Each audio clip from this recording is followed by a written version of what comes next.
की आम्ही भुजबळांचे फॅमिलीचे जे आहे कोणीकडे आलं तर त्यांचे हातपाय तोडून टाकू.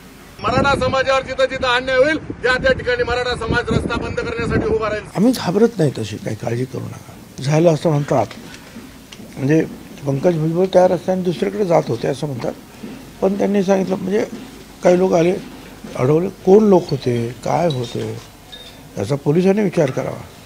खरोखरच ते मराठा समाजासाठी आलेले लोक होते का काही स्थानिक राजकारण त्याच्यामध्ये होतं, याचा विचार, याचा अभ्यास आम्ही करतो आहोत, पोलिसांनी सुद्धा केला पाहिजे.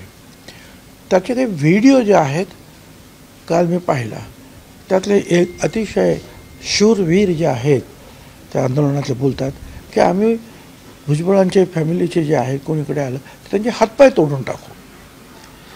आता ठीक आहे, हे सगळं असताना सुद्धा पोलीस शांत राहणार असेल, काही कारवाई करणार नसतील तर होम डिपार्टमेंट आणि गृहमंत्रालय काय करते आहे ते पाहावं लागेल.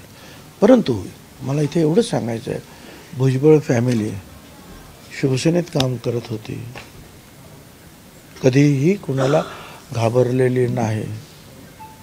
आपलं म्हणणं मांडताना, वेगवेगळ्या आंदोलनात भाग घेताना, पवारसाहेबांच्या नेतृत्वाखाली सुद्धा काम करताना, काँग्रेसचा नेता म्हणून काम करीत असताना सुद्धा, विधान परिषदेचा नेता असताना, विरोधी पक्ष नेता असताना सुद्धा माझं म्हणणं, घरावर हल्ले झाले, प्रचंड मोठा हल्ला झाला, एकटाच मी घरात होतो, त्यावेळेला सुद्धा मी घाबरलो नाही. आम्ही घाबरत नाही, तशी काही काळजी करू नका. आणि आमचं लोकांवर विश्वास आहे.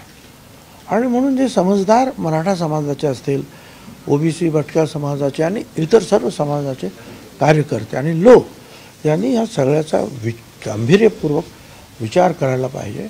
आणि राज्यातील शांत असलेलं वातावरण या निवडणुकांच्या पार्श्वभूमीवर बिघडवण्याचा कुणीही प्रयत्न करू नये, अशी माझी सुद्धा सगळ्यांना विनंती आहे.